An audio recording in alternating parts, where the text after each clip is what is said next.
आवाज़ आ रही होगी जहाँ तक नहीं आ रही। म्यूट है, एक सेकंड अनम्यूट करता हूँ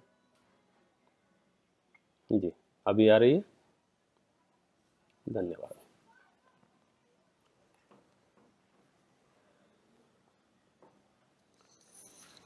नमो अरिहंताणं नमो सिद्धाणं नमो आयर्याणं नमो उवज्झायाणं नमो लोये सबसाहूणम् मंगलमय मंगलकरन वीतराग विज्ञान नमो ताहि जाते भय अरहंतादि महान करि मंगल करि हो महा ग्रंथ करन को काज जाते मिले समाज सब पावे निज पद राज। तीर्थंकर परमात्मा की दिव्य ध्वनि में जो कुछ भी आया है, हम उस तत्व को समझने का भरपूर प्रयास कर रहे हैं और हम इस निष्कर्ष पे पहुंचे थे कि हमें और कुछ पता हो या ना पता हो, कम से कम हमें इतना पता होना चाहिए कि मैं कौन हूं, भगवान कौन है और मैं भगवान कैसे बन सकता हूं। और ये बिल्कुल हूबहू प्रश्न टोडरमल साहब ने श्रोता के स्वरूप में उठाए हैं। वहां उन्होंने लिखा है कि अगर इसका स्वरूप जिसको आता हो, इसका विचार जिसको होता हो, उसकी होनहार भली है।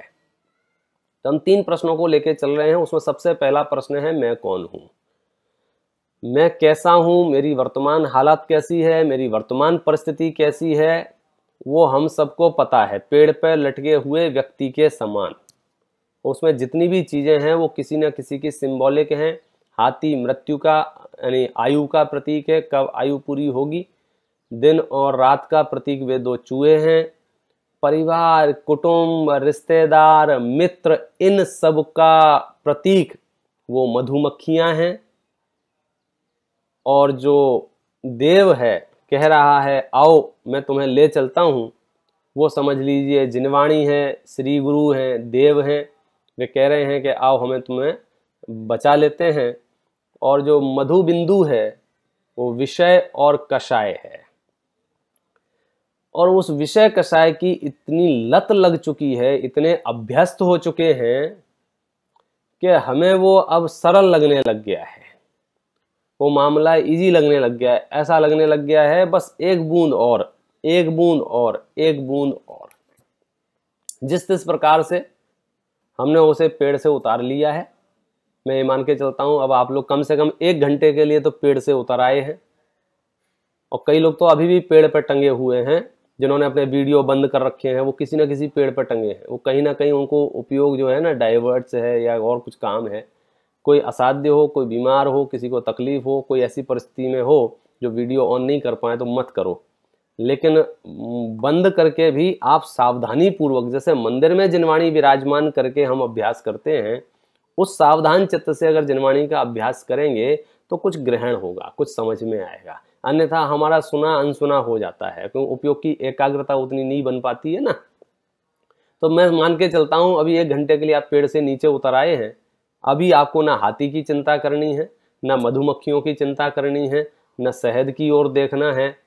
अभी तो आपको विचार करना है, यार मैं कौन हूं, मैं क्या हूं, ये सब मामला क्या है। आप समझे अपना पॉइंट्स क्या है।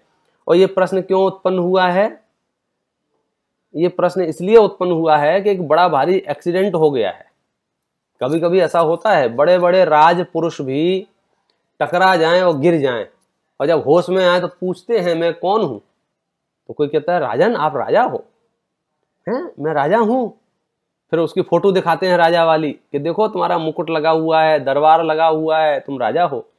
उसको याद नहीं आती। फिर उसके मंत्रियों को बुलाते, मतलब उसके सामने वो कथाएं सुनाते हैं, वो दृश्य दिखाते हैं जिसको याद आ जाए कि मैं राजा हूं।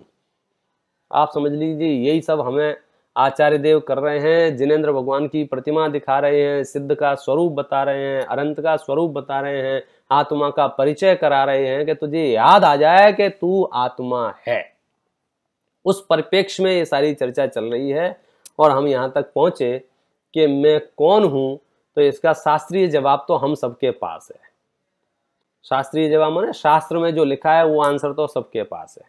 हम जब पाठशाला के छोटे छोटे बच्चों से पूछते हैं ना, तुम कौन हो, क्या नाम है तुम्हारा, और उसको पता चल जाए कि पूछने वाले पंडित जी हैं, तो अपना असली नाम नहीं बताता है। वो बच्चा बोलता है शुद्धातम है मेरा नाम। हम पूछते हैं क्या करते हो बेटा, मात्र जानना मेरा काम। कहाँ रहते हो, मुक्तिपुरी है मेरा धाम। क्या बात है। अच्छा बताओ, उसने जो उत्तर दिए हैं वो सही दिए हैं या गलत दिए हैं? 100% सही उत्तर हैं। शुद्धात्म उसका नाम है, मात्र जानना उसका काम है, और मुक्तिपुरी उसका धाम है। उत्तर सही होने के बावजूद भी उस बच्चे को ना तो शुद्धात्मा फुद्धात्मा पता है तुम्हारा, ना जानना फानना पता है, ना मुक्तिपुरी फुक्तपुरी पता है। उसे तो ये पता है कि ये 3 लाइन बोलूंगा तो एक बढ़िया drawing box, compass box, pen, pencil, किताब, इनाम, प्राइज, चॉकलेट, कुछ ना कुछ उसे मिलने वाला है। उसको भाव भाषण नहीं है, जाने दो उसकी। हम तो समझदार है ना, हमें तो भाव भाषण है ना, हम तो उत्तर बच्चों जैसे नहीं देंगे ना। जब मैं प्रश्न पूछूंगा तो आप शास्त्र पढ़ते पढ़ते हम इतने अभ्यस्त हो गए हैं कि अब मैं ये तो नहीं कह पाऊंगा कि उल्लास भाई आपका जवाब गलत है, विपुल भाई आपका आंसर गलत है, नितिन भाई आप गलत बोल, ये तो मैं नहीं कह पाऊंगा। क्यों? क्योंकि आप जो वर्ड कहेंगे वो शास्त्र के कहेंगे। इतना तो गुरुदेव श्री का प्रभावना योग है कि कम से कम हम उतने तो पारंगत हो गए हैं। अब हमारी जीभ स्लिप नहीं होगी। हम शास्त्र के प्रवचन के काल में पूछेंगे बोलो कब मरोगे, तो आप कहोगे पंडित जी पागल हो क्या, मैं क्यों मरूंगा, मैं तो अजर अमर तत्व शुद्धात्मा हूं। तो ये जो आपने जवाब दिया है, इस पे नंबर कितने मिलेंगे आपको? 100 में से 100 मिलेंगे, और जो इनाम होगी चांदी का सिक्का, सोने का सिक्का, वो भी आपको मिल जाएगा। लेकिन इसके फल में निर्जरा होगी कि नहीं होगी, इसके जवाब के उत्तर में आपको संवर होगा कि नहीं होगा, इस जवाब के उत्तर में अंदर में जो शुद्धि की वृद्धि उत्पन्न होती है वो पैदा होगी कि नहीं होगी, इस जवाब से जो आनंद आना चाहिए वो आएगा कि नहीं आएगा। वो सब लोगों के सामने तालियां बजी हैं वो आनंद तो आता है, इनाम मिली है वो आनंद तो आता है, लेकिन वो जवाब का आनंद आएगा कि नहीं आएगा। और जवाब का आनंद जब तक नहीं आएगा तब तक वो जो दूसरा आनंद है वो किसी काम का नहीं है। फिर तो छड़ालाकार लिखते हैं ना, या बिन ज्ञान चरिता, इसके बिना ज्ञान बेकार है और इसके बिना आचरण बेकार है। किसके बिना? भरोसे के बिना, श्रद्धान के बिना, प्रतीति के बिना, निर्णय के बिना। जब तक हमें यह भरोसा ना हो कि मैं कौन हूं, हमारा सारा ज्ञान अज्ञान है और हमारा सारा तप अतप है, निरर्थक है। आप जो भी आप उसको नाम दे सकते हैं। लिखा है शास्त्रों में भाई साहब, आपको मालूम है अष्टपावड़ ग्रंथ में ये बात लिखी है कि मैंने पूर्व भावों में इतनी बार जैनेश्वरी दीक्षा अंगीकार की है, यदि उसके पीछे और कमंडल एकत्रित किए जाएं तो सुमेर पर्वत का ढेर लग जाए। मैंने इतने जन्म जन्मांतरों में इतना दूध पिया है अपनी मां का, यदि वो इकट्ठा किया जाए तो सागरों से भी अधिक हो जाए। मैंने संयोग वियोग में इतने आंसू बहाए हैं, इतने आंसू बहाए हैं, यदि उनको एकत्रित किया जाए तो सागरों भी कम पड़ेंगे, समुद्र में भी कम पड़ेगा, इतना जल बहाया है। ये एक पास्ट की थोड़ी सी हिस्ट्री है, लेकिन मेरा काम नहीं हुआ है। श्रीमद जी इस बात को ऐसे लिखते हैं, यम नियम संयम आप कियो, पुण्य त्याग विराग अथाह लियो, वनवास रहो मुख मौन रहो, दृढ़ आसन पद्म लगाय लियो। एक लंबी लिस्ट बता दी उन्होंने। फिर अंत में क्या लिखा, कछु और रहो इन साधन ते, कुछ और रह गया, जिसको योगल जी साहब लिखते हैं, तृण चौकी शिल शैल शिखर नहीं, आत्म समाधि के आसन, संस्पर पूजा संघ सम्मिलन नहीं समाधि के साधन। मेरा मोक्ष मार्ग डिपेंडेंसी वाला मोक्ष मार्ग नहीं है। 4 शिष्य होंगे तो मैं मोक्ष में जाऊंगा, ऐसा मोक्ष मार्ग नहीं है ये पूर्णतया स्वाधीन मार्ग है और उसका उद्घाटन स्वयं के परिचय से होता है। तो मैं कौन? अब मैं आपको बड़े शास्त्रों से जोड़ता हूं। आचार्य भगवान कुंद देव ने जब समय सार लिखना प्रारंभ किया तो समय सार के प्रारंभ में ही ये बात कही कि देखो, अब मैं ऐसी बात कहने जा रहा हूं जो आपने आज तक सुनी नहीं है, जो बात आज तक आपने परिचय की नहीं है, जिस बात की आपको आज तक अनुभूति हुई नहीं है। आपको आज तक परिचय, सुनना, परिचय और अनुभूति तो सिर्फ 3 चीजों की हुई है। किन किन की? है श्रुत परिचित और अनुभूत भोग बंधन की कथा। भोग और बंधन की कथा तो हमारी सुनी हुई है, भोग और बंधन की कथा हमारे परिचय में है, और कई लोग तो उसके एक्सपर्ट बैठे हैं। कैसे भोग भोगा जाता है इस बात का ज्ञान बांटने बैठे हैं, कैसे विषय सेवन किया जाता है इस बात का ज्ञान बांटने बैठे हैं। अब क्या करें, एक काल ही निकृष्ट है। भूधर दास जी अपने भूधर शतक में एक काव्य में ये बात लिखते हैं कि बड़ी विडंबना है। क्या विडंबना है? कि वैसे ही तो लोग बिना ट्रेनिंग दिए, बिना सिखाए विषय कषायों को सीख रहे हैं, ऊपर से कोई उपदेश देने वाला मिल जाए, क्या कहने उसके। वो पता क्या लिखते हैं? वे लिखते हैं, राग उदय जग अंध भयो सहज सब लोगन लाज गंवाई। राग के उदय में ये पूरा जगत अंधा हो रहा है। पूरा जगत क्या हो रहा है? अंधा। उससे क्या हुआ है? लोगों ने लाज लोक छोड़ दिया है। लज्जा जिसको बोलते थे, जिसको शर्म हया बोलते थे, वो सब छोड़ दी है। अब तो चौराहे पे खड़े होके भी खुलेआम विषय भोगने में उनको कोई संकोच नहीं होता है। इस परिस्थिति में हम आ गए हैं। आप समझ गए? इतना अंधा हो गया है जगत। पहले आदमी को शराब पीनी होती थी, छुप के पीता था, लेकिन अब इतना विज्ञापन हो चुका है और मूर्खों की संख्या इतनी बढ़ गई है कि खुलेआम पिएंगे, कर लो क्या करोगे। मतलब मैं कह रहा हूं पाप किस तरह से हावी होता जा रहा है। एक जनरेशन पहले मांस को लेकर के, मदिरा को लेकर के, जुआ को लेकर के जो घृणा दिमाग में थी, नेक्स्ट जनरेशन में सेवन करे या नहीं करे वो घृणा तो कम हो गई ना हमारी। पहले बाजू में अगर बोतल रखी हो तो आदमी छू जाए तो हाथ धो के आए सैनिटाइजर से। अब उसको ठीक है, एक ही टेबल पे सामने वाला बोले मैं थोड़ी ले रहा हूँ, सामने वाला ले रहा था, मैंने नहीं लिया। इतना नजदीक आ गया ना। अब ये कब इस गंगा में डूब जाएगा पता नहीं चलेगा, और कई डूब रहे क्योंकि हमने वो बैरियर खत्म कर दिया। हम उसके लिए इजी हो गए, हम उसके लिए सॉफ्ट हो गए, हमें लग ही नहीं रहा है कुछ गलत हो रहा है। राग उदय जग अंध भयो सहज सब लोगन लाज गंवाई। सीख बिना नर सीख रहे विषयादिक सेवन की चतुराई। बिना सिखाए ही मनुष्य विषय आदि सेवन करने की ट्रेनिंग ले रहे हैं। वो 2-2, 3-3 फुट के बच्चे भी ऐसी ऐसी बातें कहते हैं, ऐसा लगता है कि अभी तो बहुत छोटा है ये।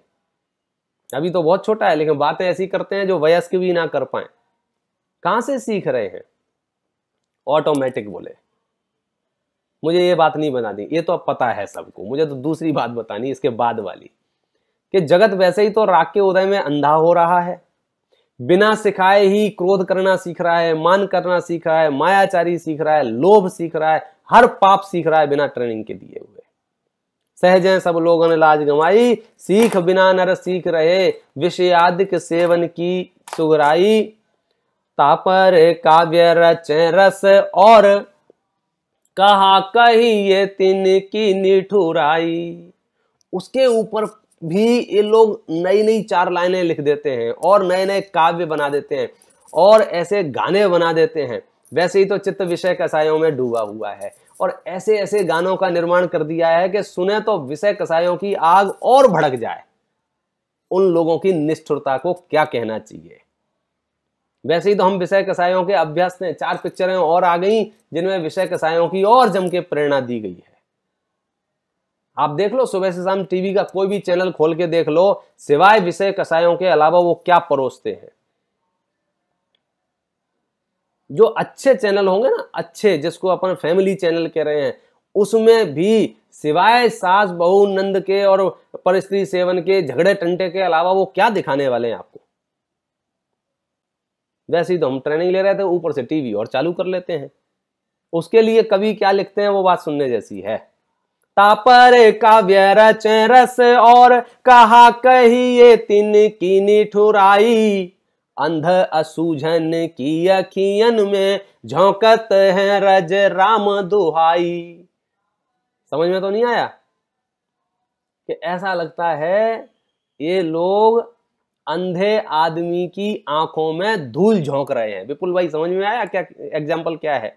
कोई अंधा व्यक्ति सामने से जा रहा हो और उसकी आंखों में कोई धूल ढाल दे, वो कितना कठोर व्यक्ति होगा, कितना निष्ठुर व्यक्ति होगा वो जो अंधे आदमी की आंखों में धूल डाल दे। बोलो, बहुत कठोर आदमी है ना।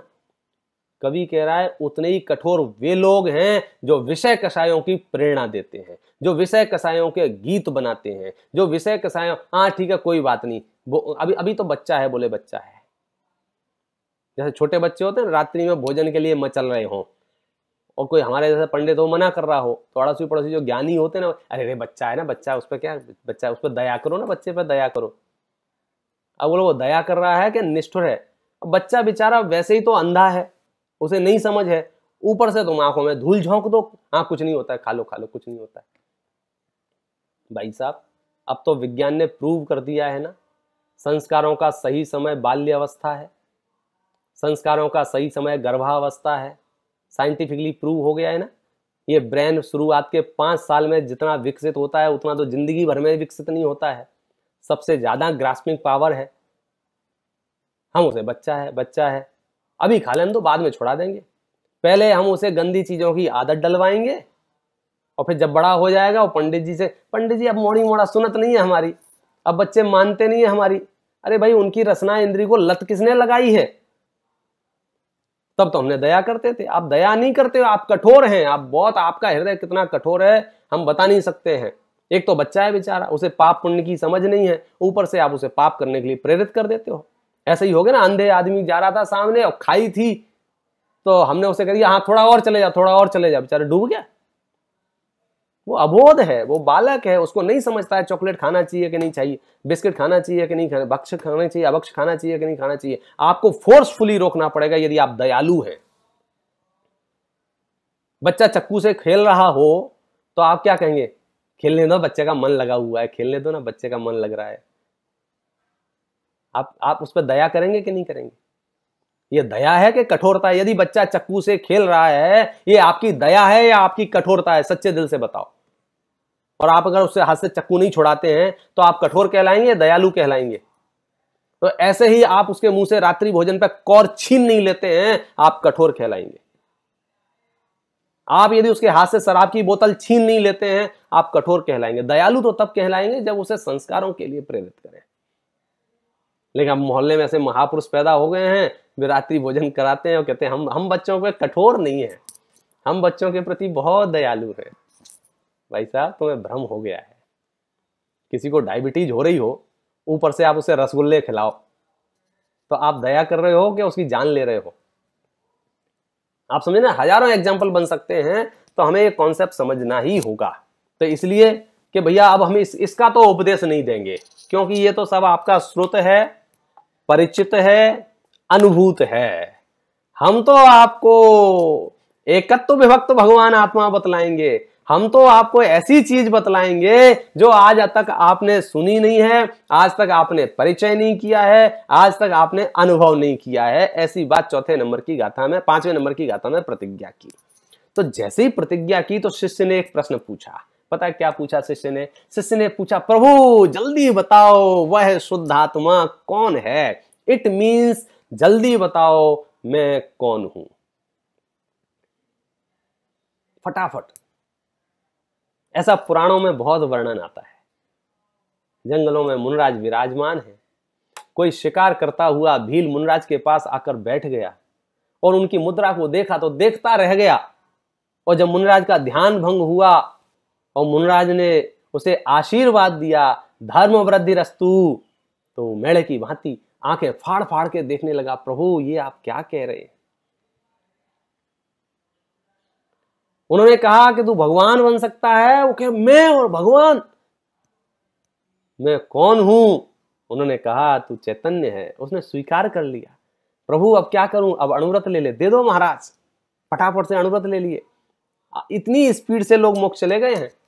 हमारे जूनी रेंगती है। हाँ ठीक है, देखेंगे।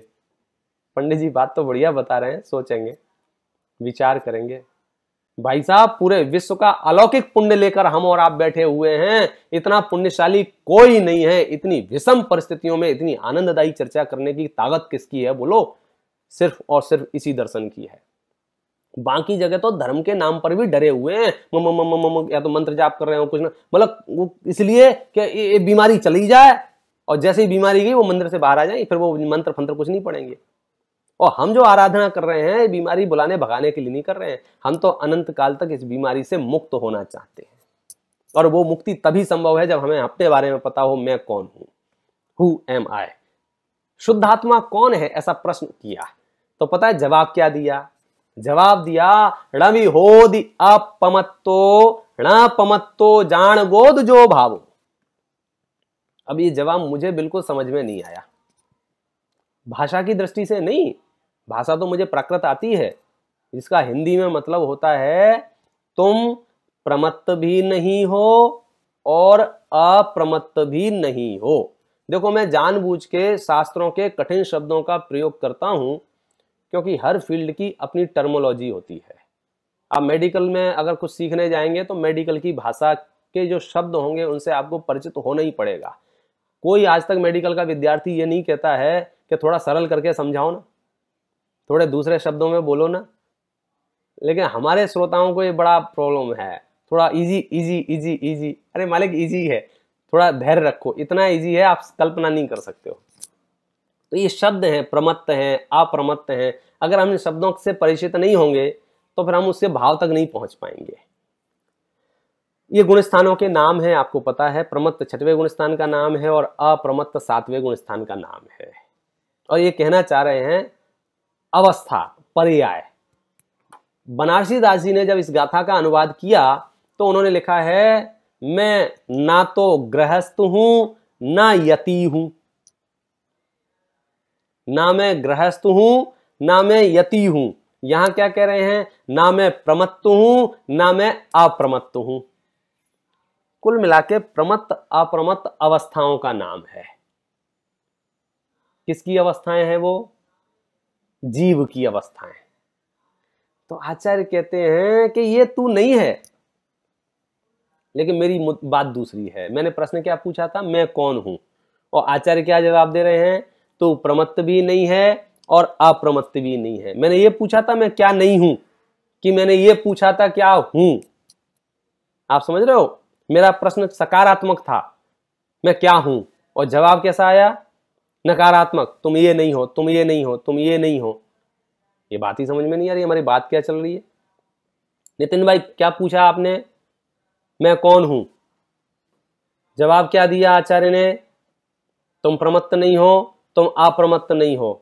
तो ये जवाब क्यों दिया आचार्य ने? क्या है ये बताना चाहिए ना, कि सुनो क्या है ये बाद में बताएंगे। तुमने जो अपने आप को मान रखा है वो तुम नहीं हो, ये पहले बताएंगे। नहीं आया? आपका कोई दरवाजा खटखटा है और घुसते घुसते बोले यही श्यामलाल का घर है, तो आप ये बाद में बताओगे कि ये घर भाई साहब दिलीप भाई शाह का है, पहले ये बताओगे जल्दी बाहर निकलो ये श्यामलाल का नहीं है। निषेध पहले करोगे, स्थापना बाद में करोगे। क्यों? क्योंकि स्थापना पहले हो चुकी है उसके चित्त में, इसलिए निषेध पहले आ रहा है। लॉजिक समझ में आया? मैंने अपने आप को राजा मान लिया, महाराजा मान लिया, प्रधानमंत्री मान लिया दिमाग में। कई पागल रोड पर घूमते रहते हैं। एक कल निकला मैं यहाँ से रोड पे, एक पागल अपने ऐसे कान पे ऐसे हाथ रखे था, हाँ 3 ट्रक उतरवा दो मेरे, 3 ट्रक उतरवा दो, ऐसा कह रहा था वो। मेरा मन तो हुआ रुक के वीडियो बना के आपको दिखाऊं कि देखो अगर आपने सच में चैतन्य की साधना नहीं की तो जीव की ये दशा होती है। वो 3 ट्रक उतरने वाला सामान्य व्यक्ति नहीं था, वो व्यापारी था, मैंने पता लगाया, वो बिजनेसमैन था, लेकिन उसकी वायरिंग ढीली हो गई। कर्म का उदय विचित्र है, आप सोचो। तो सबसे पहले मुझे क्या समझाना पड़ेगा कि मैं राजा, जो मान रखा है उसका निषेध पहले।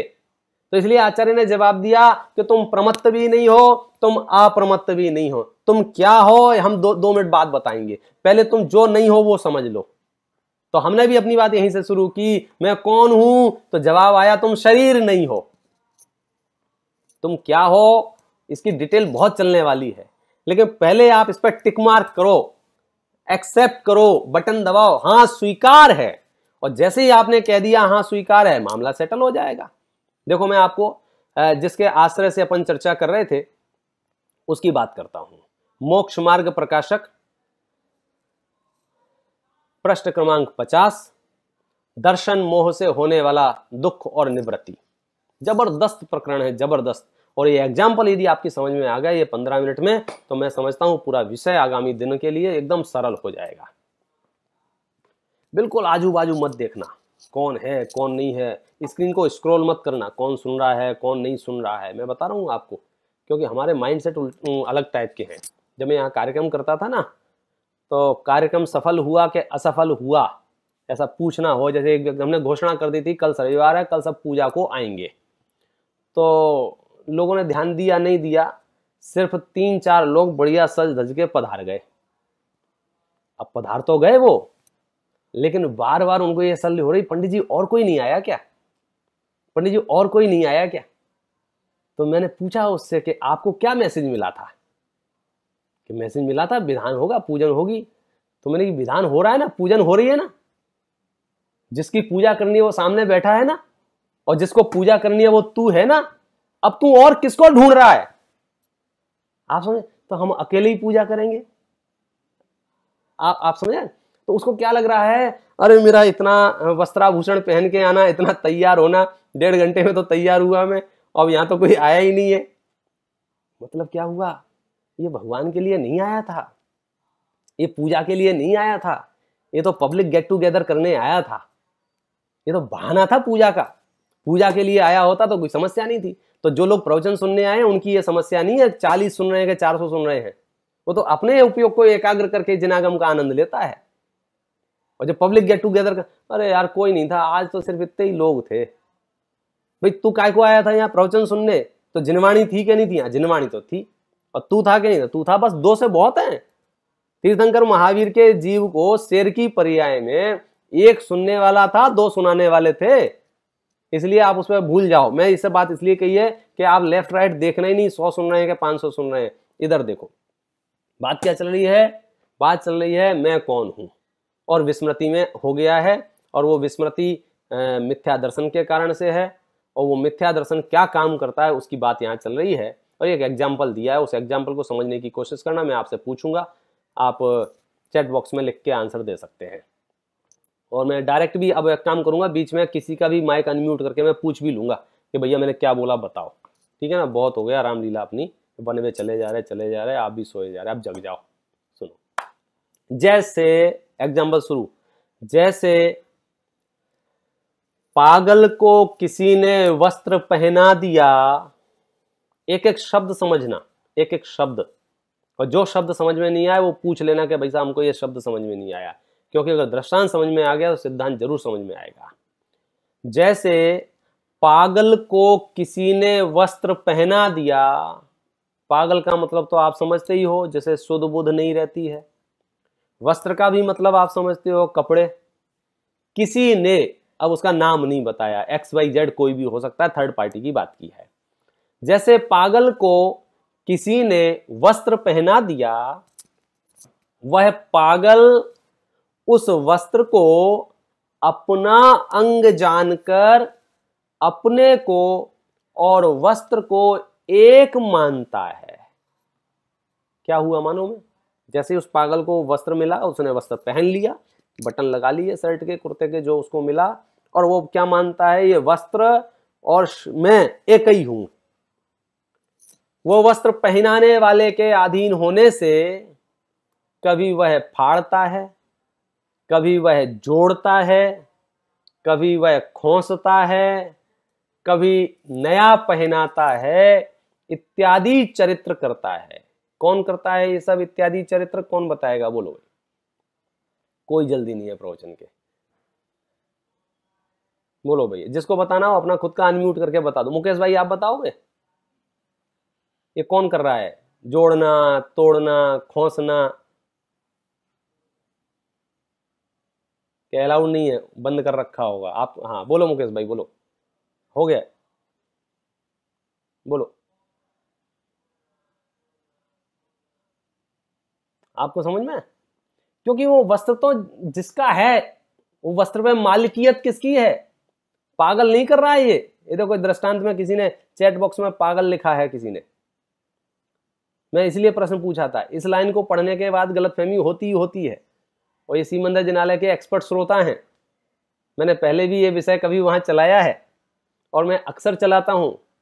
पता नहीं, मैं बहुत ज्यादा इधर उधर की, मतलब एक ही चीज को मैं 50 बार दोहराता हूं, और कई लोग मेरे से परेशान भी हैं कि पंडित जी यही अभी तो सुना था, कि मैं मरते दम तक यही कहता रहूंगा।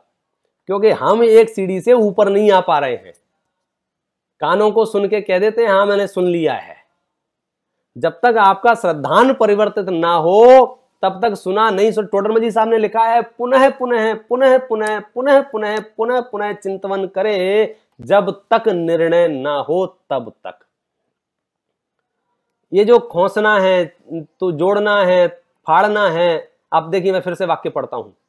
पागल को किसी ने वस्त्र पहना दिया, जिसका स्क्रू ढीला था उसको पागल कहते हैं। उसको किसी ने कपड़े पहना दिए। वह पागल उस कपड़े को और अपने आप को एक मेक मानता है। और वो वस्त्र किसके अधीन है? उस वस्त्र पर किसकी चलेगी? वो वस्त्र किसकी प्रॉपर्टी है? ऐसे बात करो, किसकी प्रॉपर्टी है वो वस्त्र? पहनाने वाले की। तो पहनाने वाला क्या करता है? मजे लेता है। हिंदुस्तान में पागल तो होते ही हैं, लेकिन कुछ पागलों से भी ज्यादा पागल होते हैं जो पागलों के मजे लेते हैं। उन्हें कपड़े दे देंगे, फिर उसे छुड़ा लेंगे, फिर वो रोएगा, गिड़गिड़ाएगा, फिर दे देंगे, कभी उसके सामने फाड़ देंगे। तो आप बीच में जाके बोल सकते हो कि फाड़ क्यों रहे हो? अगर आप बीच में जाके बोलोगे क्यों फाड़ रहे हो, तो पता है वो क्या जवाब देगा? तेरे बाप का क्या जा रहा है, मेरा कपड़ा है मैं फाड़ रहा हूं। आप समझ गए? वो उस कपड़े के साथ कुछ भी करे, उसमें कोई कुछ नहीं कर सकता है, लेकिन वह पागल अपने अधीन मानता है। उसकी पराधीन क्रिया होती है, उससे वह महाखेद खिन्न होता है, बहुत पीड़ित होता है, बहुत तकलीफ होती है उसे इस बात से कि देखो ये कैसा किया जा रहा है। और कुछ लोगों को वो दृश्य देख के तकलीफ हो रही होगी, बेचारे पागल के साथ तो ऐसा ना करो। क्या आपने उसे कपड़ा दे दिया और 5, जैसे बच्चों के साथ हो ना, बच्चे को कोई खिलौना दे दो और जब बच्चा उसे खेलने लग जाए फिर उसे छुड़ा लो। कभी कभी बच्चे आपस में बहुत करते हैं। तो मैंने पूछा तूने क्यों छुड़ाया? बोले मेरा खिलौना है, मेरी मर्जी है, मैं चाहे जब दे दूंगा चाहे जब छुड़ा लूंगा। मैंने थोड़ा ज्यादा डांटा उसे, तो उसने लेके खिलौने को तोड़ दिया। तो छोटा बच्चा और रोने लग गया। बड़े बच्चे से पूछा क्यों तोड़ दिया? बोले मेरा खिलौना है, मैंने तोड़ दिया। आप समझ रहे ना? राइट्स ऑफ प्रॉपर्टी ये तो उसके प्रॉपर्टी के अधिकार क्षेत्र में है ना, जिसकी जो संपदा है, जिसकी जो चीज है, वो उस चीज के साथ कुछ भी कर सकता है। तो इस एग्जाम्पल में क्या बात सामने आ रही है, एक पागल को किसी व्यक्ति ने वस्त्र पहनाया, वो पागल उस वस्त्र को और अपने आप को एक मानता है, वो वस्त्र पहनाने वाले के अधीन होने से, अधीन होने, वस्त्र पे अधिकार किसका है, पहनाने वाले का अधिकार है, इसलिए वो पहनाने वाला कभी वस्त्र को छीन लेता है, कभी फाड़ देता है, कभी जोड़ देता है, मतलब कुछ ना कुछ ऊट पटांग हरकतें करता रहता है। उससे वो पागल बहुत परेशान होता है, बहुत पीड़ित होता है, बहुत विचलित होता है, क्योंकि वो पागल चाहता है ये वस्त्र का परिणमन मेरे अधीन हो, लेकिन वस्त्र का परिणमन तो उसके अधीन होता है, इसलिए महाखेद खिन्न होता है। ये तो हुआ एग्जाम्पल, बराबर है ना। अब इसको अपन घटाएंगे सिद्धांत के ऊपर और पूछेंगे पागल की जगह यहां कौन है, किसी ने, ये किसी के जगह यहां कौन है, वो सारे उसमें है। अब मैं वाक्य पढ़ता हूं और आप उसको प्रयोग करके देखें और इसका सच में जीवन इतना सरल हो जाए आप कल्पना नहीं कर सकते हैं। उसी प्रकार, उसी प्रकार का तो मतलब समझते हो ना, जैसा एग्जाम्पल दिया था उसी के हिसाब से, उसी प्रकार इस जीव को, किस जीव को, किसकी बात चल रही है, अब ये बात पूरी तरह से पर्सनलाइज है, ऐसा मत समझना ये पंडित जी की बात चल रही है, या जिन्होंने ये मीटिंग आयोजित किया उनकी बात चल रही है, या ये रमेश भाई की बात चल रही है, या सुरेश भाई की बात चल रही है। ये किसकी बात चल रही है, ये बात चल रही है इस जीव की। किस जीव की, कि मेरी, आप अपने लिए। तो इस जीव को कर्मोदय ने शरीर संबंध कराया। भाई साहब ये लाइन इतनी महत्वपूर्ण है कि यदि आपको समझ में आ गई तो आपको शायद, मैं समझता हूं, प्रवचनों की आवश्यकता नहीं पड़ेगी, आप सब काम अपना खुद ही कर लेंगे। उसी प्रकार इस जीव को कर्मोदय ने शरीर संबंध कराया। एग्जाम्पल में क्या था, पागल को किसी ने वस्त्र पहनाया। यहां पागल की जगह कौन है, मैं, बराबर है। किसी ने, किसी ने की जगह कौन है, कर्मोदय, और वस्त्र की जगह कौन है, शरीर।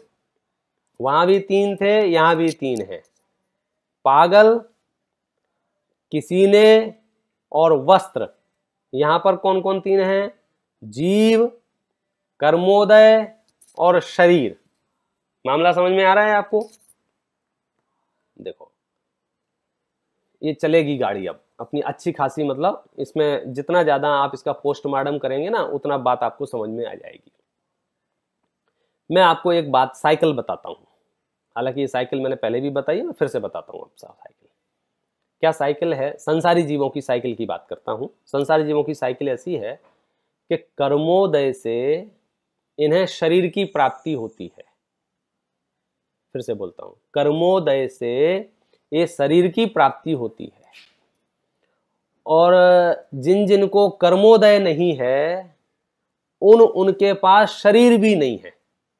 जैसे कि सिद्ध परमात्मा, वहां कोई कर्मोदय नहीं है इसलिए वहां शरीर भी नहीं है, यहाँ कर्मोदय है इसलिए शरीर है। अब ये अलग बात है, किसी को एक इंद्रिय, किसी को दो इंद्रिय, किसी को तीन इंद्रिय, किसी को चार इंद्रिय, किसी को पांच है, किसी को संगी है, किसी को असंगी है, किसी का गोरा है, किसी का काला है, किसी के चार हाथ है, किसी के दो हाथ है, वो जो भी है अलग अलग मामला है। तो ये शरीर संबंध किसने कराया, कर्मोदय। तो कर्मोदय ने शरीर, कर्मोदय से किसकी प्राप्ति होती है, शरीर की प्राप्ति होती है। शरीर की प्राप्ति से किसकी प्राप्ति होती है, इंद्रियों की प्राप्ति होती है, एक दो तीन चार पांच जितनी भी हैं। इंद्रियों से क्या, किसकी प्राप्ति होती है, कि विषयों का ग्रहण होता है। विषयों के ग्रहण से क्या होता है, मोहराग द्वेष होते हैं। मोहराग द्वेष से क्या होता है, कर्म बनता है। कर्म बंधता है तो कर्मोदय में आएगा, तो कर्मोदय से क्या होगा, फिर शरीर मिलेगा, फिर शरीर मिलेगा तो फिर क्या होगा। अब ये साइकिल है, कर्मोदय से शरीर की प्राप्ति, शरीर की प्राप्ति से इंद्रियों की प्राप्ति, इंद्रियों की प्राप्ति से विषयों का ग्रहण, विषयों के ग्रहण से बोलो मोहराग द्वेष, मोहराग द्वेष से कर्म बंधन, कर्म बंधन से कर्मोदय, कर्मोदय से शरीर की प्राप्ति, शरीर की प्राप्ति से इंद्रियों की प्राप्ति, इंद्रियों की प्राप्ति से विषयों का ग्रहण, विषयों के ग्रहण से मोहराग द्वेष, मोहराग द्वेष से कर्म बंधन, कर्म बंधन से कर्म उदय, कर्म उदय से शरीर की प्राप्ति, शरीर की प्राप्ति से इंद्रियों की प्राप्ति, इंद्रियों की प्राप्ति से, जिनको थोड़ा ड्राइंग चार्ट वार्ट बनाना आता हो ना, तो बीच में खुद को बिठा देना, खुद का फोटो लगा देना और ऐसे ऐसे ऐसे गोल गोल डब्बे बना के लिख देना और एरो बना देना।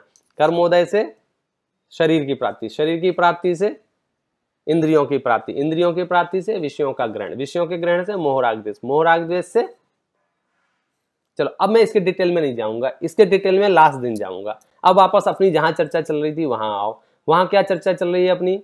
वहां एग्जाम्पल दिया है पागल का। उसी प्रकार कर्मोदय ने शरीर संबंध कराया। किसको? मुझे। जीव कहो या मुझे कहो, एक ही बात है। मुझे कर्मोदय ने शरीर संबंध कराया। ठीक है ना। अब ये शरीर जो है ना, ये बॉडी, ये किसकी प्रॉपर्टी है? मेरी या कर्मोदय की? नहीं समझ में आया? मत आने दो। नहीं भैया, अगर अभी नहीं आया ना समझ में तो कभी नहीं आएगा। हमको किसी भी तरह से समझना ही है। कर्मोदय ने मुझे शरीर संबंध कराया। विपुल भाई, मतलब आंख बंद करके भी ये दृश्य सामने दिख रहा है कि नहीं दिख रहा है? मैं एक चैतन्य था, मैं चैतन्य का पिटारा, असंख्यात प्रदेशों का पुंज, प्रसिद्ध ज्ञानादि गुणों का धारी, मुझे कर्मोदय ने शरीर दे दिया और मैंने शरीर को पहन लिया। ऐसा समझ लो, वस्त्र की तरह। जैसे पागल ने कपड़े पहन लिए, ऐसे मैंने शरीर को धारण कर लिया। यहां प्रश्न ये है कि शरीर, ये जो शरीर है, ये प्रॉपर्टी किसकी है? आपकी या कर्मोदय की? मैं आपको आपके घर में अपना सूटकेस दे जाऊं, विपुल भाई मैं अभी बाहर जा रहा हूं और ये सूटकेस संभाल के रखना। अब जब मैं वापस लेने आऊं तो आप रोएंगे क्या नहीं रोएंगे? क्यों रोने की क्या बात है भैया? आपकी प्रॉपर्टी, आप वापस ले गए। तो ये शरीर किसने दिया था? कर्म ने।